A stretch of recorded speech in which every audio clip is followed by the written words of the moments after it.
Salut Jean, Salut Benjamin. merci d'être avec nous pour cette nouvelle édition de ce que j'ai appelé le Data Summit. Aujourd'hui, on va discuter avec toi de plein de choses. On va discuter de ton parcours, on va discuter de ta vision de la data science et des métiers de la data en général. Euh, et on va discuter un petit peu de voilà, que faire en 2024 pour, entre guillemets, soit sortir du lot, soit projeter sa carrière sur les prochaines années. Mais avant ça, j'aimerais que tu te présentes un petit peu, et que tu nous dises, bah, voilà, ton parcours, d'où tu viens, comment tu t'es retrouvé à travailler dans la data, ce que tu fais en ce moment, tout ça. Ok. Bah, d'abord, pour commencer, merci pour l'invitation. Euh, donc moi, mon parcours, je suis un ingénieur chimiste de base. J'ai bossé une quinzaine d'années dans l'industrie automobile en développement de capteurs, donc d'un produit assez technologique. Je pilotais des équipes pour le développement de nouveaux capteurs, donc une équipe hardware, software, mécanique. Et puis très vite, les capteurs, ils se sont mis à remonter de plus en plus de données. Donc la partie algorithmie, on a monté une équipe algorithmie et donc j'ai été confronté à un volume de données croissant et ensuite par des choix personnels et des besoins de d'accrocher à justement à rejoindre des projets plus petits. J'étais dans une grosse entreprise, rejoindre des projets plus petits avec avoir plus d'impact. Je me suis dit bah je me lance et du coup il y a 5 ans je fais une transition plus qu'une reconversion Mmh.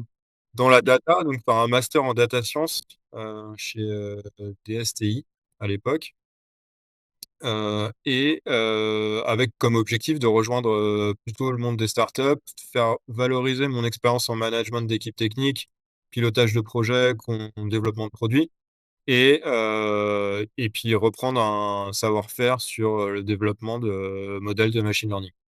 En gros, savoir faire coder en Python, interroger des bases et puis petit à petit mettre en production des modèles. Donc, et après, j'ai énormément appris dans mes premiers projets. Enfin, on sort de master en 2019, 2020. Je sais pas mettre un modèle en production. Puis après, j'ai appris sur le tas avec les équipes et les équipes avec qui j'ai travaillé.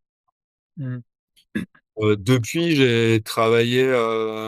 Donc, j'ai monté une équipe data dans ma première startup que j'ai rejoint qui était Altaroad, où j'avais un aspect data plus sur à la fois de l'IoT, sur du traitement de données de capteurs, mais aussi pas mal d'aspects computer vision. Donc, je m'étais beaucoup intéressé au sujet de la computer vision et donc là, je travaille avec d'excellents data scientists en computer vision pour développer des modèles, pour reconnaître des véhicules, reconnaître des matériaux, reconnaître des plaques d'immatriculation, un genre de trucs. Et puis, travailler jusqu'à la mise en production. Donc là, je travaillais mise en production dans le cloud, bien sûr. Jamais travaillé en data on-prem sur des modèles qui tourneraient en local embarqué, quoi. On est toujours sur le cloud, AWS et Azure maintenant. Et j'ai rejoint PowerUp comme manager de l'équipe data et maintenant Head of Data et Software Development. Donc là, pour le développement donc, ce qui me plaisait énormément, c'était le projet. L'impact, c'est sur l'optimisation et la surveillance des systèmes de stockage d'électricité, donc des batteries, avec là, dans une entreprise avec une forte dimension innovation, beaucoup de R&D, de physiciens, d'électrochimistes, et un besoin de piloter les équipes data, c'est-à-dire traiter et ingérer des gigas de données tous les jours pour les restituer dans un SaaS de surveillance des systèmes de stockage. Donc, renvoyer des indicateurs, des alarmes. Et donc, il y a une grosse partie data. La data a un énorme poids. Grosse partie data engineering, et aussi le développement de features, plus lié à la data science et aux stats. C'est-à-dire faire. Alors, le but, c'est toujours d'ingérer énormément de données brutes et d'en ressortir ce qui va être utile à un client pour prendre une décision ou avoir une quelconque action. Donc, ça a toujours été comment on fait cette transformation. Ça peut passer par du machine learning, ça peut passer par juste un KPI agrégé. Et surtout, le mettre en production et servir des dizaines de clients dans le monde entier. OK. Et c'est super intéressant. Il y a beaucoup de choses à sortir du carton de ça. Tu as parlé plusieurs fois, 5 ou 6 fois, je crois, de mise en production. Déjà pour dire que, en sortant de ton master, tu disais que tu savais pas mettre un modèle en prod. Heu, Déjà, première question, avant ta reconversion en data avec ton master, est-ce que tu avais, ne serait-ce que dans tes métiers précédents, codé une ligne de SQL ou pas du tout? Non, j'avais jamais codé, des lignes de SQL, j'avais codé des lignes de VBA, j'avais encadré des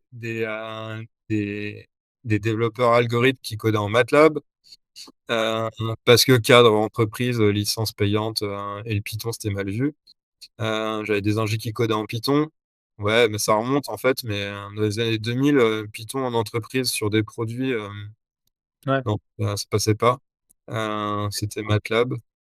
Et 2000-2010. Et ensuite, non, j'ai jamais vraiment codé. Donc j'ai appris à OK. coder. Et donc En du coup, école et ton master, tu l'as fait en alternance ou full time? full time. OK, d'accord, donc tu as repris 6 mois 2 full ans vraiment? time, Ouais. ouais, mais 6 mois full time et 6 mois de stage. Mais enfin, ouais.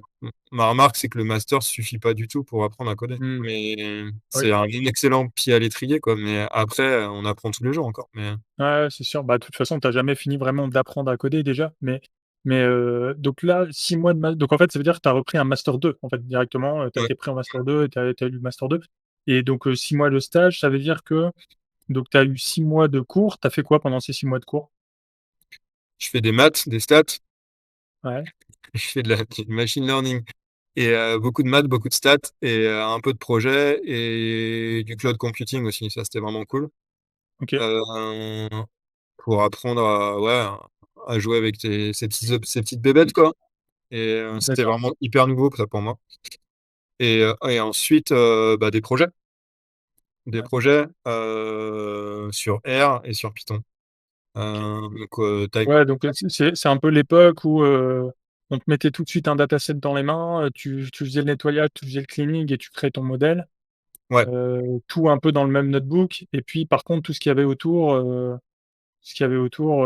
c'est mort quoi. Ouais, non, non, Pas de Linux, pas de bash, pas d'API, pas d'app, pas de pas d'API, pas d'app, pas de Git, ah OK. Mmh. pas de, du notebook. Ouais. Euh, et du cloud, ouais, monter un Cloud, serveur c'est bien. sur Cloud, c'est Jupyter, ça c'était bien. mmh, ouais. Monter une VM, mettre un système de stockage, les faire communiquer, construire un VPC, enfin, c'était sur AWS, un Tu vois, virtual c'est private. intéressant parce que en fait, il y a eu plein, plein, plein de bootcamps qui se sont construits un petit peu sur le même modèle que ton master. C'est-à-dire en 6 mois, on va vous apprendre à faire du machine learning et donc très vite, on va faire tous les modèles. Vous allez voir les SVM, la régression logistique, régression linéaire, vous allez voir les arbres de décision, puis ensuite vous allez voir les random forest, puis ensuite, je sais plus les Gaussian, mixture Génial. models, et puis tu sors de là, tu as vu 10 algorithmes et en fait, tu sais pas récupérer de la donnée dans une BDD, quoi. Et ça, c'est le problème qu'on avait un peu en 2019-2020 et c'est vrai que et du coup, ça débouche sur le problème que tu disais, pas ne sait pas mettre en prod et en fait, cette expression «mettre en prod», j'ai l'impression qu'elle faisait peur et je pense qu'elle continue de faire peur à beaucoup de monde. Ah Est-ce ouais? que tu peux nous est-ce que tu peux nous déconstruire ce que tu appelles mettre en prod? Nous donner des exemples concrets de ça? Ah bah, la mise en production, c'est, bah, il y a une première partie de la mise en production, c'est de passer du local à un environnement, qui marchait sur ta machine, à le faire marcher ailleurs, pour quelqu'un d'autre. Mmh. Donc déjà, il y avait cette partie, il y a gestion des environnements. C'est vraiment c'est pas la mise en prod, mais c'est et un des premiers trucs qui fait peur, c'est la gestion des environnements. C'est ouais, bah, ça marche chez moi, mais ça marche pas chez toi. Ah ouais, et puis j'ai pas la bonne version, les machins. Et ça, c'est un truc, bah ouais, tu l'apprends, mais ça vient de. En plus, Python est un peu particulier pour ça quand même, mais euh, il y a cette première étape, et la deuxième étape, c'est bah maintenant, le petit miracle que tu as fait une fois sur ton notebook, il doit avoir lieu peut-être 1000 fois par heure.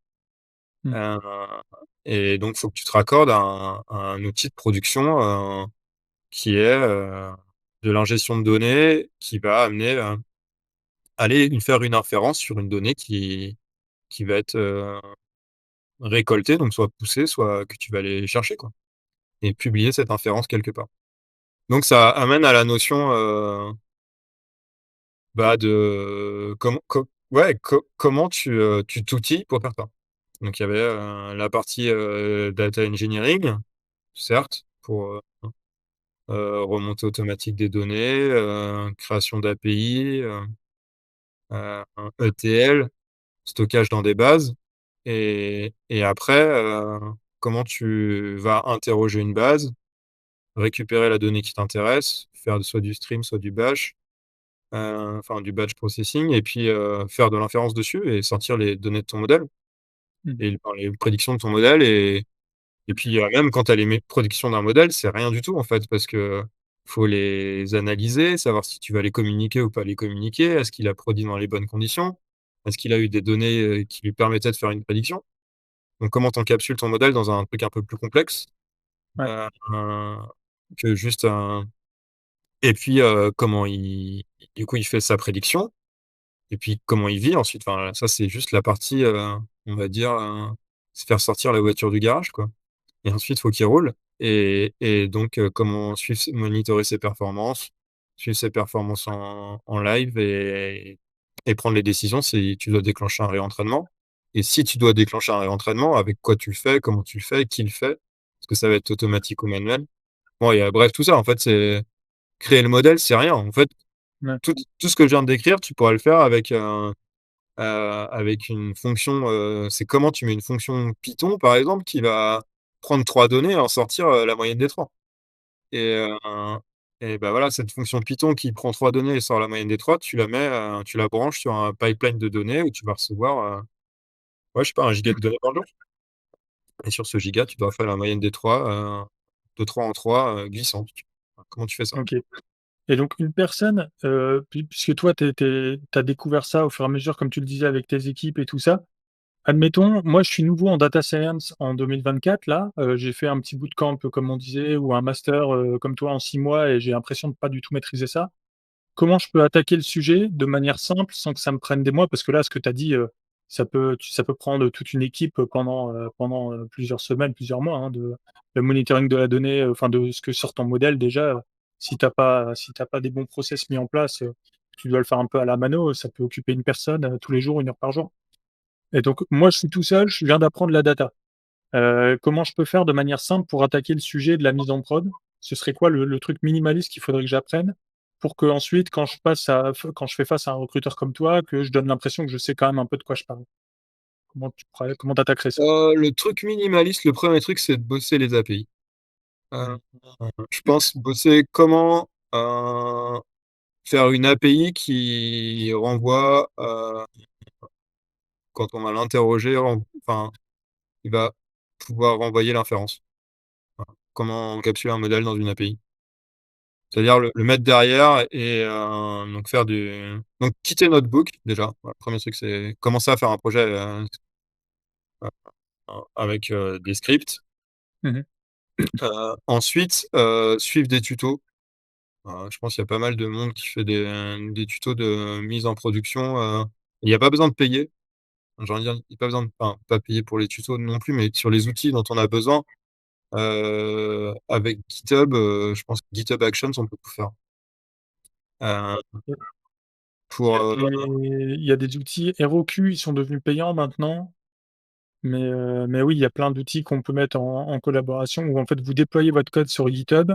Ensuite vous connectez à un outil. À l'époque, on utilisait beaucoup Heroku, mais je crois qu'ils sont vraiment devenus payants et il y en a d'autres. Et vous vous connectez, vous vous inscrivez sur cette plateforme. Alors avec Streamlit qui permet de faire des petites apps rapidement, c'est pas des API, c'est des apps. Streamlit, c'est génial parce qu'eux, ils ont directement, tu peux mettre en live ton petit projet Streamlit depuis leur propre service. Donc là, c'est ouais, encore plus simple. Pour ceux c'est qui vrai veulent que vraiment, Streamlit sera vraiment le démarrer avec plus ça. simple, sera le plus simple. C'est pour voir comment ça se passe. C'est Streamlit, ouais, une app Streamlit, du coup, pour une app Streamlit, il y a juste besoin d'un point API, donc d'un fichier .py et d'un fichier requirements.txt. Donc qui va et lui, eux, ils se chargent du déploiement sur le cloud, Ouais, sur leur cloud, public.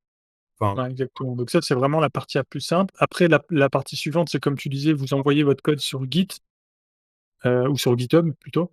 Et puis là, vous pouvez trouver des services qui, de manière gratuite, vont, venir taper sur votre repo et à chaque fois que vous mettez votre repo à jour avec du nouveau code, ils vont venir aller chercher dessus, prendre ce code et le déployer chez eux.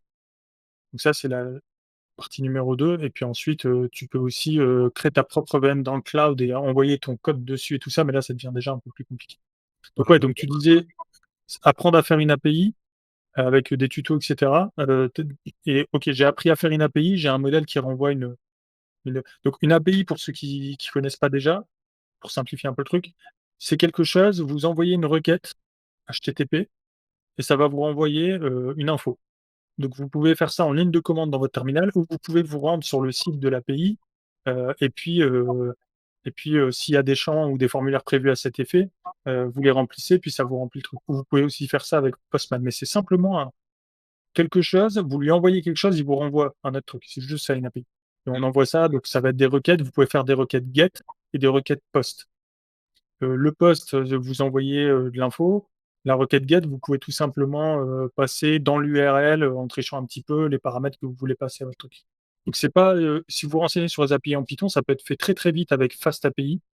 C'est vraiment le framework le plus simple et le plus minimaliste. Donc pour ceux qui savent pas ce que c'est qu'une API, je vous invite à peut-être mettre la vidéo en pause et aller voir vite fait ce que c'est FastAPI et comment ça fonctionne.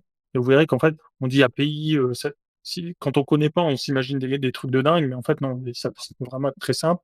Et vous pouvez faire votre première API en 2-3 heures, une après-midi, si vous avez un peu le temps, vous vous documentez un peu, vous pouvez avoir un truc en live qui sera sur internet et que quelqu'un d'autre pourrait utiliser et l'API, elle va renvoyer coucou, mais c'est pas grave. Vous avez fait un truc qui renvoie coucou. Et ensuite, vous enlevez le coucou et vous mettez votre modèle de machine learning. OK. Donc là, la personne, elle suit ton conseil, elle s'est renseignée un peu sur les API. Donc ça, c'est un peu la base de la mise en production. Qu'est-ce qu'elle peut faire ensuite pour faire un truc un peu plus chiadé, un peu plus.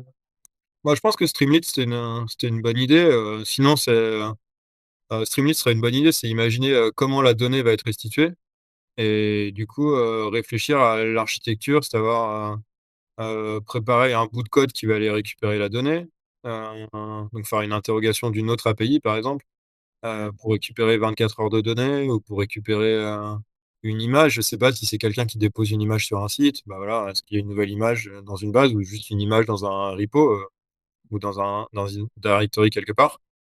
Donc ça, c'est un premier truc. Et puis faire un petit streamlit pour bah, que l'info arrive, le modèle fait son inférence et il sort quelque chose et puis on la publie. Donc ça, c'est vraiment le deuxième truc, c'est appréhender bah, la vie réelle, quoi. C'est-à-dire que bah, des fois, enfin, ma donnée elle va être de mauvaise qualité, moi, parce que j'ai bien tout nettoyé. Juste se rendre compte que, par exemple, quand on fait un, je sais pas, quand on fait son pipeline de machine learning, si ça se trouve, on l'a fait, il n'est pas robuste. Juste avoir réfléchi à la robustesse de, ah bah là, si je rentrais un float à la place de la string, ça fait quoi? Il y a tout qui crache et du coup, on peut pas se permettre que tout crache. Donc, enfin, se confronter à des questions de la vie réelle, c'est-à-dire que si on ouvre quelque chose à l'extérieur, eh ben, on peut se préparer à recevoir enfin, de la qualité variable, quoi. Ouais. Ah non, mais ça, c'est, pour vous donner un exemple de ça, par exemple, parce que on se dit: «Ouais, mais quel est l'utilisateur qui va s'amuser à aller mettre de la donnée n'importe comment dans les tables ou dans la requête qu'il fait?»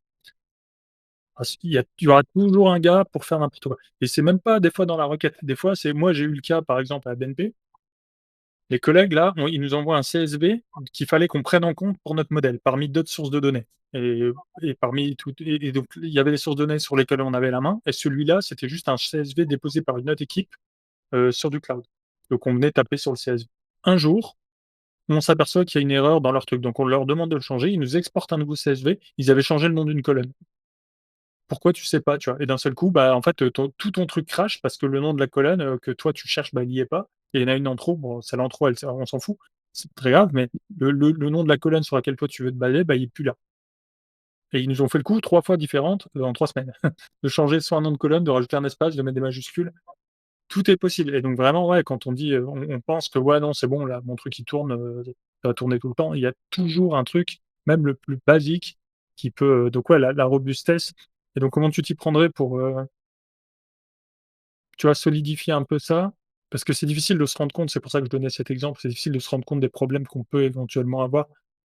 Bah, Heu, très vite, on va être confronté à se rendre compte qu'il faut mettre quelque chose, upfront du modèle, mmh, pour, valider que la donnée qui va rentrer dans le modèle respecte les critères qu'on attend. ouais. Donc, plein d'outils, soit on utilise des outils, soit on code soi-même, mais, commencer à bien mettre en place un système de gestion des erreurs. Heu et surtout ce qu'on veut pas, c'est que sur un notebook, ça ait une erreur, ça crache, OK, c'est cool. En production, on peut pas cracher, parce que ça crache, faut redémarrer. Et du coup, le code, faut qu'il soit tout le temps live et donc les erreurs sont OK, il peut y avoir des erreurs, mais les erreurs doivent entraîner des que le code continue à tourner et qu'il y ait des logs pour savoir quelles erreurs. Donc commencer à Mmh. réfléchir à franchement, try except en Python, c'est quand même super simple au début et du coup, la gestion des exceptions, réfléchir à un petit système de log qui renvoie dans une base, avoir les bases. Après, les systèmes de cloud, sur AWS, ou sur Azure, on va avoir accès à des logs, donc ça, c'est pas un problème. Mais donc la partie, mise en production d'un modèle de machine learning, je pense qu'elle est importante aussi sur la gestion des erreurs amont. Mmh. Heu, Puis ensuite, l'analyse de la sortie. L'analyse de la sortie, est-ce que je peux publier ça? C'est un modèle de régression, je sais pas, prendre des trucs très, très simples, mais ou un modèle de classification, j'ai sorti, je sais pas, j'ai classé, cette image-là, pour cette catégorie-là, mais je suis, avec une probabilité, qui est, très proche de 0,5 et est-ce que mon seuil, il était bien mis? Est-ce que je renvoie un message différent quand je suis entre, différentes gammes de probabilités? Mmh. Parce que, si j'ai une classe dominante qui est, sur de la mais que je fais une probabilité de 0,3, bon, bah, je dis quoi? Je dis rien, je renvoie quand même le max class qui était à 0,3, enfin voilà. Je Alors ça, pour ceux qui nous écoutent et qui font pas de data science, c'est qui sont plus data analyst ou data engineer, c'est un peu, des trucs de boutiquier en data science. Mais donc pour schématiser un petit peu, quand vous faites une prédiction, c'est jamais 0 ou 1. Enfin, la plupart des modèles de machine learning, ils vous disent pas, 100 sûr que c'est un chat ou 100 sûr que c'est un chien. Ils vont vous donner un chiffre, qui sera compris entre 0 et 1, sinon ça n'a aucun sens et encore que il te faut une fonction, à la fin d'un réseau de neurones pour, t'assurer que ça va être entre 0 et 1, sinon tes chiffres, qui sortent, par défaut, c'est pas toujours ça.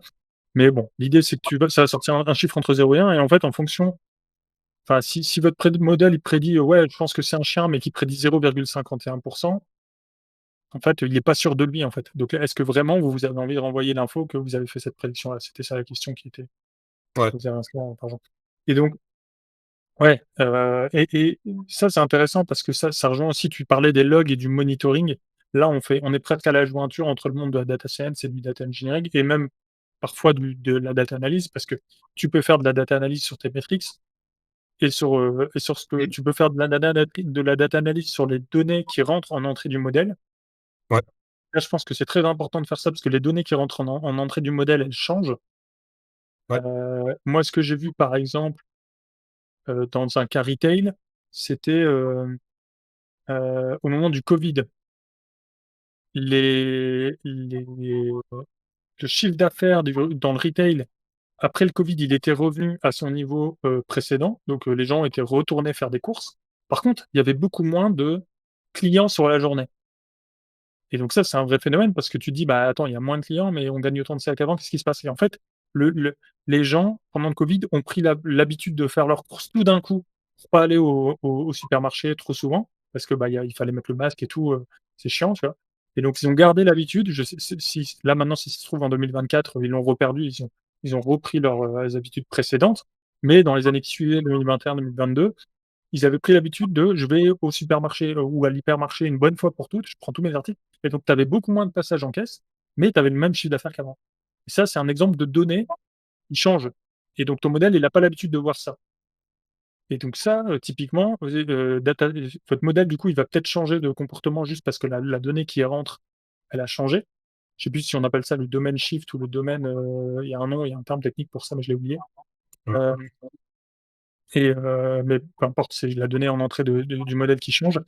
Et ça, vous pouvez mettre un autre data scientist là-dessus, mais vous pouvez aussi mettre un data analyst qui lui va, en fait, observer les courbes et voir un petit peu, faire des dashboards sur, bah, tiens, justement le chiffre d'affaires client et cetera, moyen, le nombre de paniers moyens et cetera et cetera.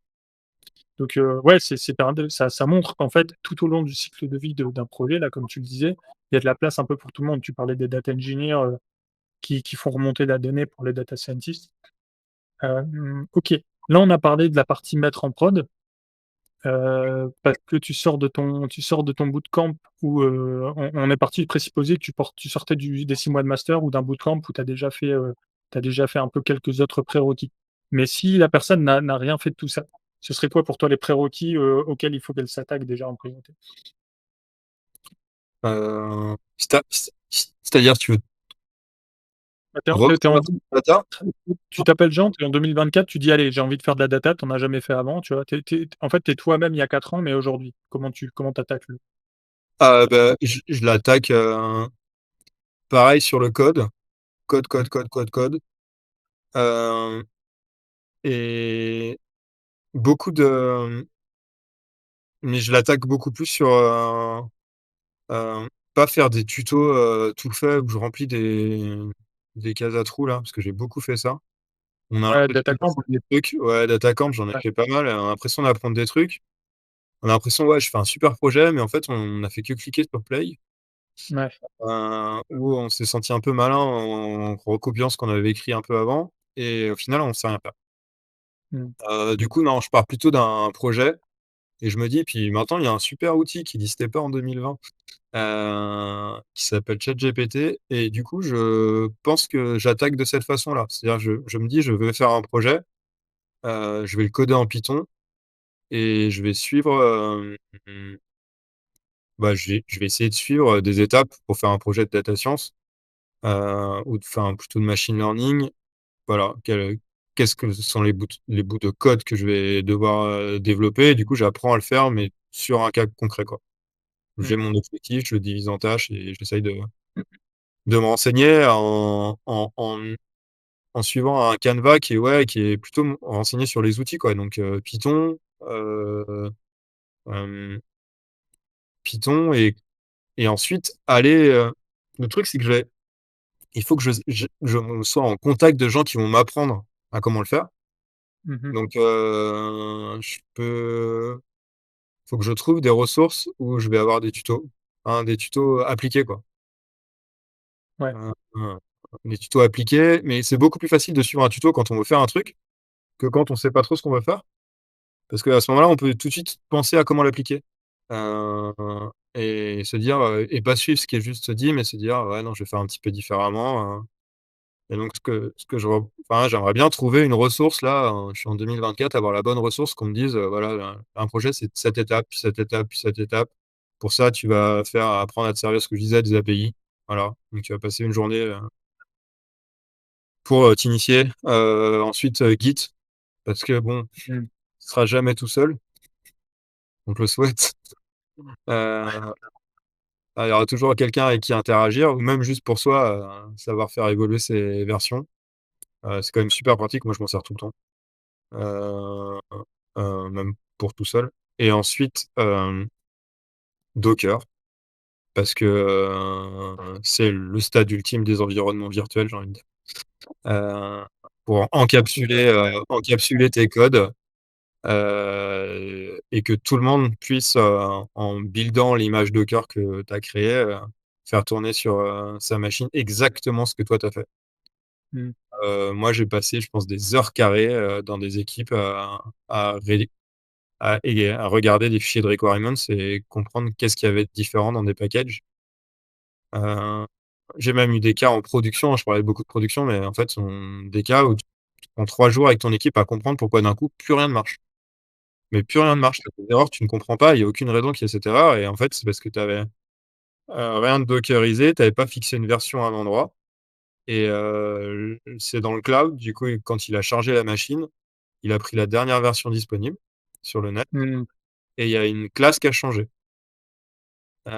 Et du coup, ce paramètre-là, il a pris ce nom-là. Et donc tout crache, parce que c'était vraiment pas une exception que tu avais envie de gérer. et tout crache. Et tu comprends pas pourquoi. Ou même si ça crache pas, c'est géré, mais en fait, t'as plus aucune sortie et ton client, il dit, bah, non, j'ai plus de sortie. Ouais, Donc ouais, j'irai rencontrer des gens aussi. Je l'ai beaucoup fait et je pense qu'en 2024, l'offre, elle est énorme, mais après, c'est facile à le dire à Paris, je crois. Mais, ouais, ouais, faire des meet-up, mais en virtuel, et puis me rapprocher de certaines personnes et voir s'il y a des projets où je peux participer. Moi, il y a un gros truc qui m'a mis le pied à l'étrier, c'est que j'ai fait un hackathon une fois et un startup week-end aussi. Et je savais rien faire, hein, mais, à l'époque. Mais ça, je trouve que ça met dans la dimension et l'environnement d'un vrai projet. Et il y a une bonne énergie, et on fait de belles rencontres. Bon. ouais. De manière générale, je rebondis là-dessus parce que moi, je conseille quand même à tout le monde d'essayer, si possible, si vous êtes pas encore avec, femme et enfants et tout ça, mais de faire au moins 1 an ou 2 à Paris, parce que le niveau technique est quand même beaucoup plus élevé de manière générale qu'en province, heu, pour des raisons évidentes, c'est simplement qu'il y a plus de monde. Donc forcé qui dit plus de monde dit que, bah, sur 10 personnes, il y en a bien une qui va être meilleure que l'autre et va pouvoir faire monter l'ensemble. C'est pour la même raison que dans le monde anglo-saxon, le niveau est bien meilleur qu'en France aussi, parce qu'il y a 300 millions d'Américains, 350 même maintenant, je crois. Et 1 milliard d'Indiens, ils parlent tous anglais, donc en fait, parce qu'il y a plus de monde, il y a forcément, statistiquement, des gens qui sont meilleurs.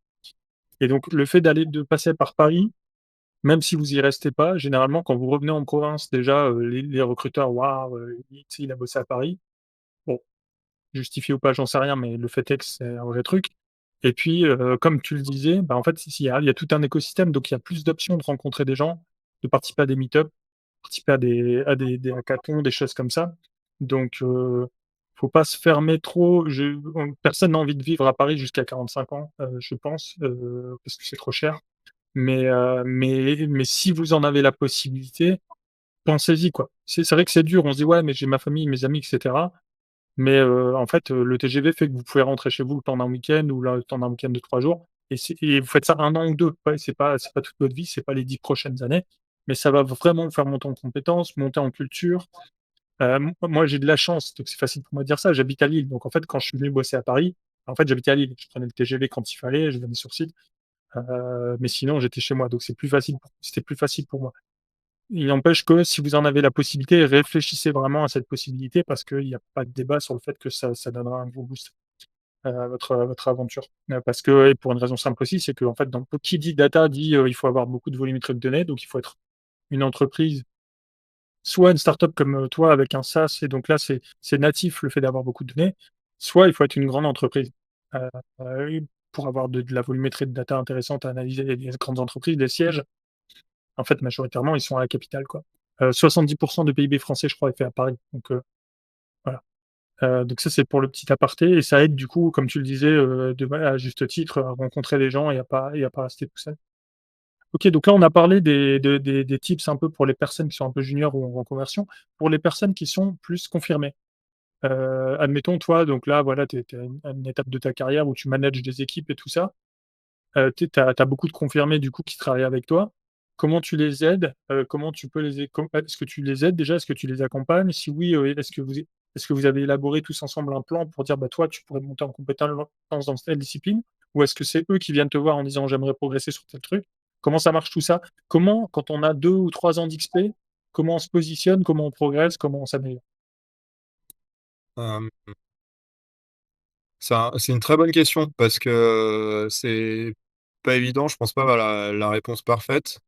2-3 ans d'XP, on se dit, bah, j'ai meilleur que moi dans mon boîte. Du coup, je vais apprendre avec lui. Donc je fais, du, pair coding, je vais faire des pair reviews, je vais partager mon code et puis je vais peut-être prendre une partie de son boulot aussi. On va essayer de faire ça. C'est-à-dire que, Mmh. les data analysts vont faire peut-être un petit projet de data science. Les data engineers vont faire du codage d'algorithmes. Les, il y a beaucoup de devs qui veulent faire un peu de data aussi, quoi. Donc, on essaye de croiser et de faire bosser en équipe sur des projets. Donc ça peut être pas mal, mais il y a des fois où l'entreprise entière a pas les compétences. Mmh. Ouais, Moi, dans ma précédente expérience, on s'est dit: «Bah, on va faire de la computer vision», personne n'en avait fait. ouais. Et donc cool, là, moi, en tant que manager, je fais appel à l'extérieur, Mmh. sur du consulting, mais pour former, en fait. Pour se dire, faire des journées dédiées où on prépare les sujets, comment on ferait ça et se remettre le pied à l'étrier et ensuite Ouais, accompagner par, des gens qui techniquement, font beaucoup plus ça. En fait, c'est une question de pratique, qui bien sont sûr. à la page sur un sujet et du coup, on va se rapprocher d'eux et on va les payer pendant un certain temps pour qu'ils nous transmettent et puis ensuite, on sera lâché et l'équipe sera lâchée. Donc ça, c'est d'un point de vue collectif. D'un point de vue Et individuel, tu on essaye as de trouvé ça facile, toi, de pouvoir négocier avec ta startup un budget pour ça? ah ouais, carrément. Ouais, Ça coûte beaucoup OK. moins cher que d'embaucher un full time qui devrait le faire. Mmh. Donc faire appel à un consultant, pour, une, journée par semaine ou une journée par mois, sur un sujet donné. Alors j'en profite, je rebondis là-dessus parce qu'il y a aussi le cas de figure où la personne est le seul référent data de sa boîte, ça arrive parfois, ou alors ils sont 2 ou 3. Et donc, toi, tu avais la maturité parce que comme tu le disais, tu as d'abord fait, tu as travaillé, tu as managé des équipes dans l'automobile. Donc tu as l'habitude de piloter, gérer des budgets et tu sais qu'en fait réinventer la roue, ça va coûter beaucoup plus cher. Donc tu peux arriver avec ta casquette de manager qui a de la bouteille, dire à un COMEX ou à un comité de direction ou autre: «Ah les gars, si, on réinvente le choix de nous-mêmes, ça va vous coûter bonbon. Donc, il faut qu'on prenne des consultants». Si vous nous écoutez et que vous avez pas les épaules de 10 ans de management de gens et que vous êtes tout seul dans votre boîte, utilisez cet argument-là. Enfin, n'ayez pas peur d'aller voir votre N+1 ou 2 en lui disant: «Ça, je sais pas faire et si je fais tout seul, ça va te coûter plus cher que si je prends» et là, vous arriverez peut-être à débloquer des budgets pour vous faire accompagner par d'autres personnes. Parce que comme tu disais, il faut pas réinventer la roue et c'est vrai que c'est plus facile à négocier quand on a de la bouteille que quand on en a pas. Du coup, le fait qu'on vous transmette un peu cette info-là, si vous êtes dans cette situation-là, servez-vous-en et puis dites-vous: «OK, lundi, je vais voir mon manager» et puis je lui dis: «Ouais, ce projet-là, faudrait peut-être qu'on fasse venir des équipes ou autre pour, Ouais, pas rester tout seul». mais l'aspect faire faire aussi, on va pas apprendre grand chose Ouais. Ah non, et pas faire faire, faire venir des gens pour qu'ils t'aident à comme tu disais, pour vraiment t'aider, à t'accompagner et surtout mmh, te faire éviter des grosses conneries. Parce que tu peux ouais. faire des très grosses conneries, hein. Surtout sur le cloud, ça peut aller assez vite, faire des belles grosses conneries. Hem et donc se faire accompagner pour parcourir les 50 à la première étape le plus rapidement possible et t'être confronté vraiment aux vrais problèmes et pas de galérer sur des petits problèmes techniques parce que tu connais rien, en fait et Mmh on va mh. te l'expliquer. Quelqu'un qui a plus de maturité va le faire directement et va te donner va t'accompagner pour construire quelque chose.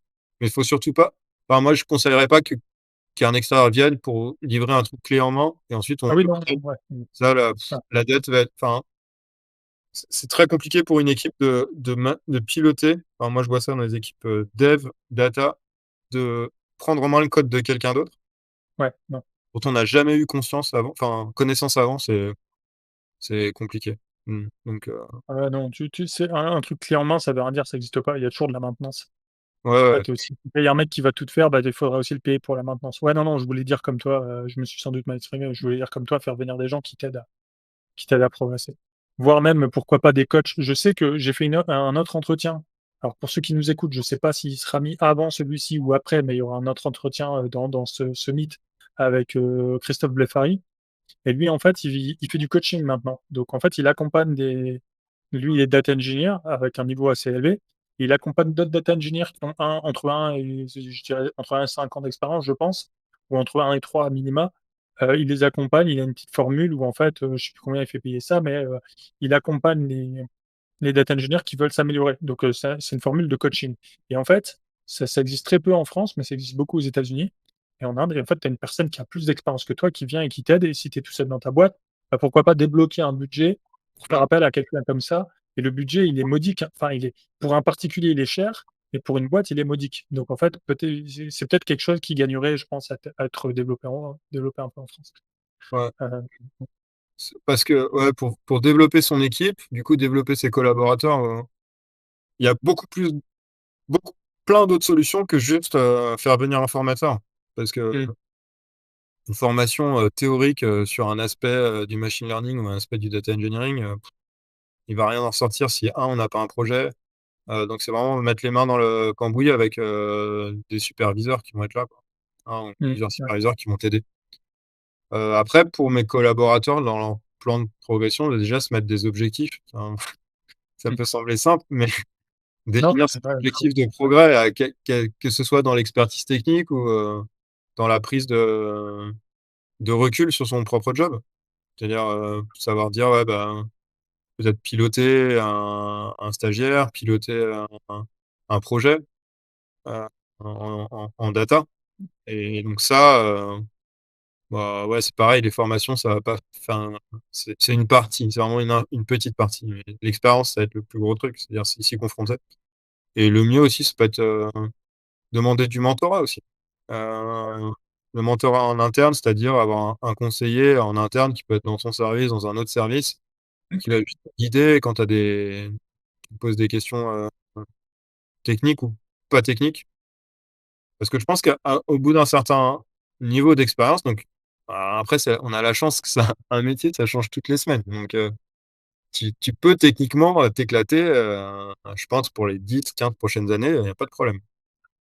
Mais si tu veux essayer de voir autre chose, tu peux aussi, bah, te rapprocher. Je pense qu'il y a toute l'attitude et à évoluer vers des aspects plus management, et pilotage de projet, qui, heu qui effectivement ont amené un autre challenge, c'est comment tu restes performant techniquement. Mais, heu, par ton expérience qui peut commencer des fois à un peu dater.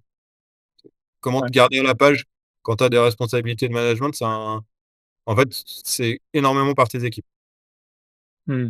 C'est-à-dire, c'est, revoir du code, essayer de le suivre et puis, bah, continuer à t'ouvrir à l'extérieur et de discuter avec d'autres managers aussi, d'autres Mmh. CTO, heu, comment ils comment ils appréhendent ça et avoir un truc à côté peut-être. Ouais, c'est intéressant. Je rebondis sur ce que tu disais sur le mentorat. Moi, j'ai travaillé dans une startup à Paris enfin, c'est tout un écosystème de startups qui s'appelle Théodo.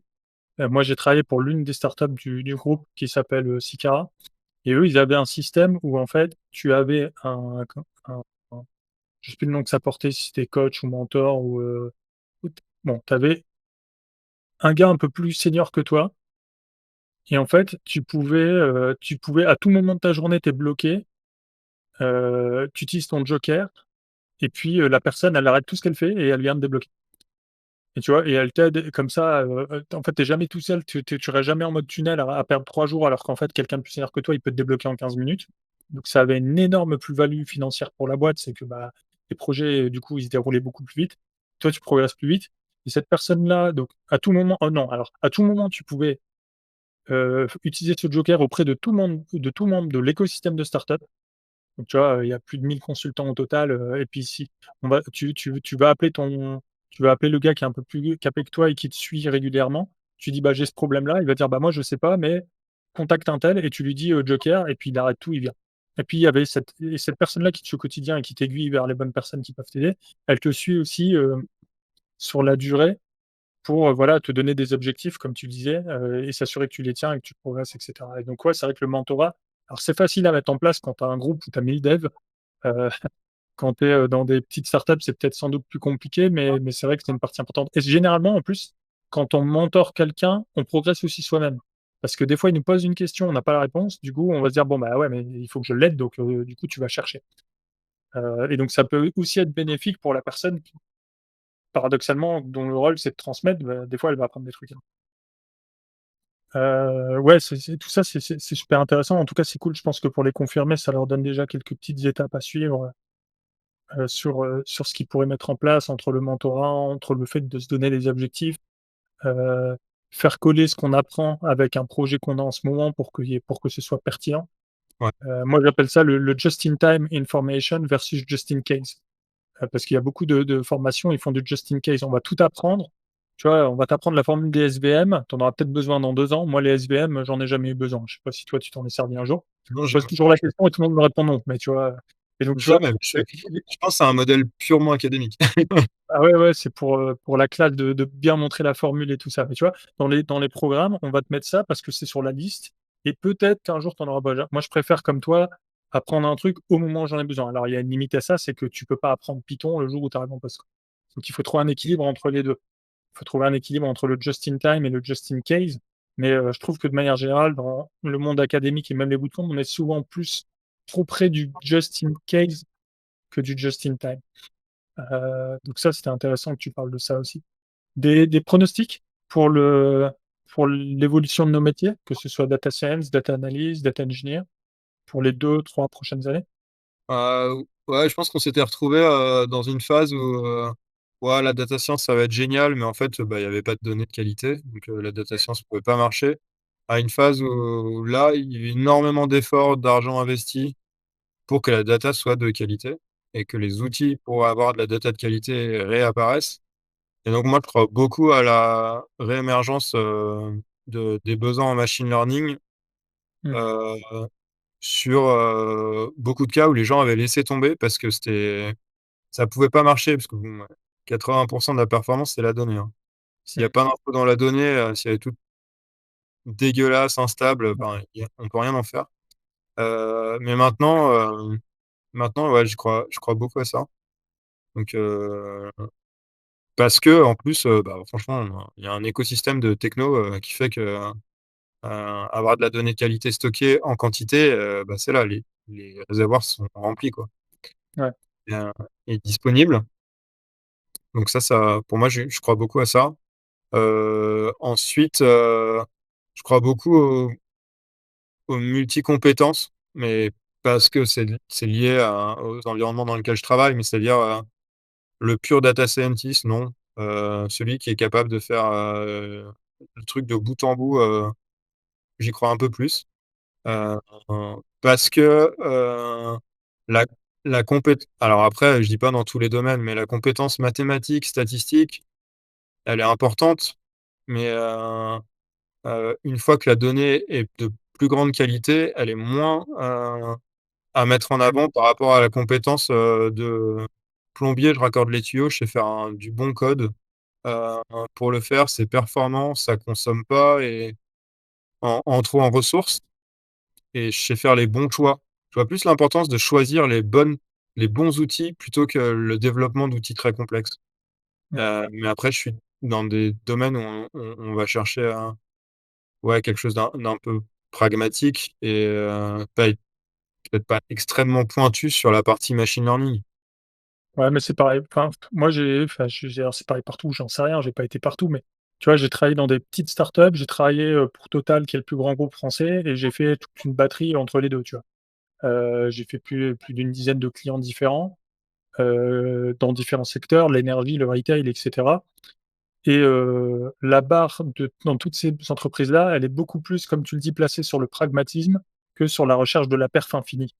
Et en fait, le meilleur exemple de ça, il est même pas français, c'est Netflix qui avait fait sa compétition, deep learning, de machine learning pour améliorer son moteur de recommandation sur Kaggle. Le prix, c'était $1 million et la solution gagnante, ils l'ont même pas retenue parce qu'en fait, elle était trop complexe à maintenir, tu vois? Donc pas assez pragmatique comme tu dis.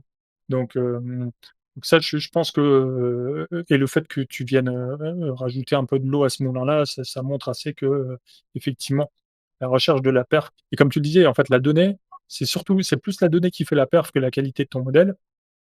Et donc potentiellement, si tu es un data scientist qui sait faire un truc de bout en bout et que tu as un modèle qui fait allez 80 de perf sur une accuracy admettons, bah, c'est toujours mieux que si tu es un data scientist qui a 95 de perf, mais en fait il y a rien parce que tu as 95 de perf sur ton netbook. Parce que ça génère pas de cash pour ton entreprise. Donc effectivement, moi je te rejoins aussi sur ce point-là. Ouais. L'autre truc, c'est je pense qu'il y a un domaine qui était un peu il y a eu un gros boom de la computer vision il y a 2 Mmh. ans.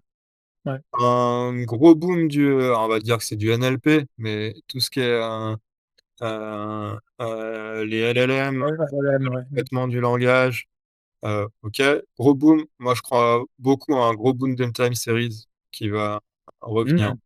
OK, intéressant.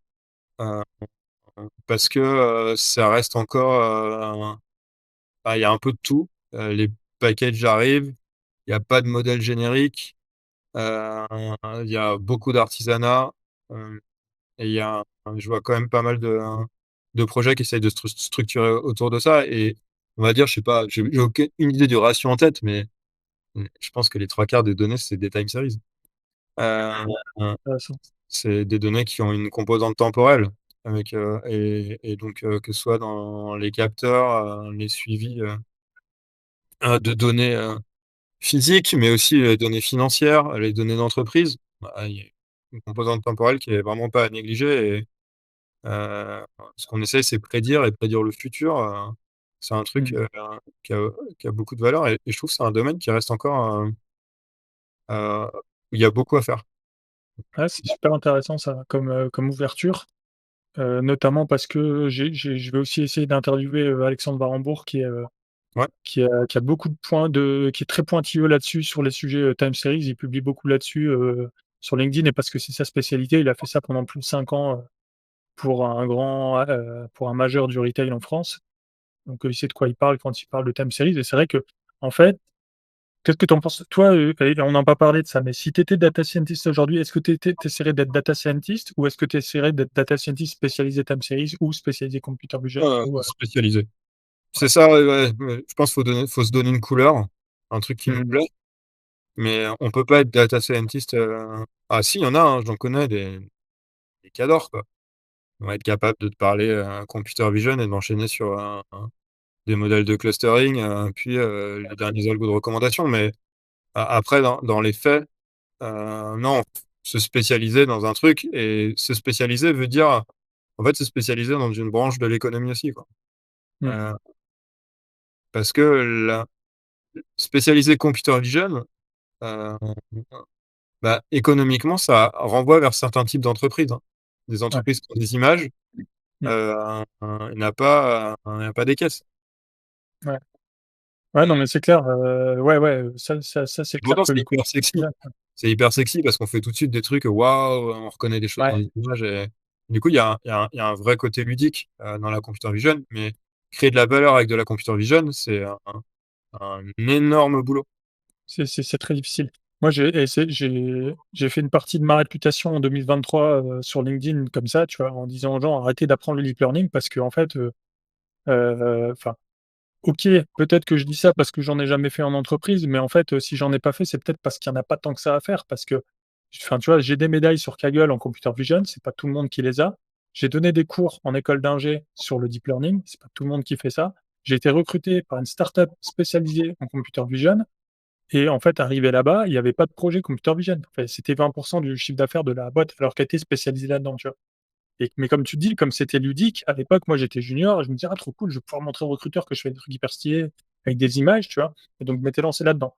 Et j'ai passé des semaines et des semaines à apprendre le deep learning et heu et tout ça pour, bah, en fait, un retour sur investissement en termes d'applications concrètes, en entreprise qui est faible et comme tu dis, créer de la valeur avec du computer vision, c'est possible, mais c'est rare et c'est assez difficile. Et donc, ouais, moi je pense que tu as raison sur le fait de se spécialiser parce que de toute façon, c'est impossible de tout savoir. Et la le coup de la spécialisation time series, je trouve ça vachement intéressant. Et ouais, je pense qu'il y a un truc aussi, c'est la spécialisation multidiscipline. C'est-à-dire que le pur, heu, Oui. il y a le multidiscipline, c'est avoir une appétence pour autre chose que la que la datation, c'est certain, soit en amont, soit en aval, parce que le pur modèle, générateur de modèles, ouais, c'est ça je trouve ça peut vite être dépassé, surtout si le modèle est facilement challengeant. Donc une appétence dans le code, heu, ouais, et après, moi je trouve que très intéressant, c'est le développement produit aussi. Mmh. Heu, le développement produit par la data. Qu'est-ce qu'un produit data? Heu et qu'est-ce qu'une feature data dans un produit? C'est vraiment un truc, comment les logiques de développement produit, s'appliquent, aux produits data. C'est des domaines qui sont intéressants et donc ce que je dirais, c'est avoir une 2e couleur dans son parcours qui est le domaine dans lequel on travaille. Mmh. Ouais, Parce qu'on ouais, le a développement d'un projet. d'un métier, quoi. Excuse-moi, ouais, excuse-moi, vas-y, ouais. Ah non, vas-y. Ouais, non, parce qu'il y a un lag, en fait, donc des fois, j'ai l'impression que tu as fini la phrase et puis Ah pardon. du coup, je me dis: «Ah, c'est bon, je rebondis» et en fait, non, tu avais pas et à cause du lag, excuse-moi. Et du coup, je disais parce que je rebondissais sur ton le comment, faire un produit data et tout ça. Et c'est vrai que j'ai vu, apparaître le petit à petit là, la notion de data product owner, tu vois? Mmh. Que je trouve assez récente, mais comment tu utilises la manière de procéder d'un product owner pour un produit data, tu vois? Il y a un peu des synergies à faire sur ce genre de choses. Et je pense que ouais, c'est un pour les gens qui ont plus l'appétence produit et peut-être moins l'appétence tech, les gens qui se sentent plus de gérer un truc de bout en bout et qui veulent pas être forcément que dans le code toute la journée, ça peut être une piste d'exploration intéressante. Parce qu'en fait, il y a toute une galerie de métiers, en fait. Il y a pas que data scientist, data analyst, data engineer, hein, ou analytics engineer et cetera. Après, vous pouvez être manager d'équipe, vous pouvez être, tech lead, vous pouvez être, product owner et un product owner qui sait coder, c'est très rare. Du coup, c'est incroyablement valuable et un product owner, il peut facturer généralement en freelance d'ailleurs plus cher qu'un codeur. Et si en plus vous savez coder, bah, au moins là, vous avez la légitimité de votre casquette. Parce que des fois, vous avez des product owners, ils savent pas coder, ils savent pas de quoi ils parlent et là, les relations peuvent être compliquées, quoi. Parce que, bon, ils vous mettent des deadlines improbables qui correspondent à rien. Heu, donc si vous savez coder et que vous dites: «Ouais, mais j'ai envie de faire soit un peu plus d'humain, soit d'élargir mon champ de vision», le management de produit, c'est vrai que c'est une autre perspective qui est intéressante à citer. Un dernier mot? Quelque chose que tu veux partager? Un conseil? Heu, moi, mon conseil aussi, ouais, je l'ai pas dit, mais dans mon parcours, c'est, je pense que là, se mettre dans la data aujourd'hui sans partager ce qu'on fait, c'est se couper d'un alors il faut, partager, que ce soit partagé via son code, via ses, participer au projet collaboratif. Enfin, moi, je pense vraiment, faut redonner ce qu'on reçoit. Heu Mmh. et du coup, quand on apprend un truc, essayer de le vulgariser, de faire un article, un post, sur LinkedIn ou ailleurs. Mais je pense qu'il y a une grande valeur à ça et puis, et ben, puis s'entraider, quoi. Aider les autres et développer la culture parce que c'est un domaine où on a besoin de tout le temps d'apprendre, tout le temps d'être en courant. Il se passe un truc quasiment tous les jours. Donc c'est hyper effrayant et en même temps super excitant et il y a un besoin, je pense de se serrer les coudes et du coup je pense la collaboration et la publication, partager son savoir et partager son expérience, c'est un vecteur intéressant pour son développement de carrière dans la data, quoi. C'est-à-dire ça fera rencontrer les bonnes personnes qui auront un besoin à un moment et les réseaux seront faits, quoi. Ce sera Ouais, bah, mon dernier point. ouais, non, mais c'est une super conclusion parce que d'une part, bah, le partage, bah, d'où l'existence de ce Data Summit là, donc 1 point. Et puis, second point, ouais, tu disais donc il faut qu'on se serre les coudes et tout ça, donc ouais, beh, c'est de partager et ouais, donc je voulais rebondir sur le coup, tu dis: «Partagez ce que vous avez appris».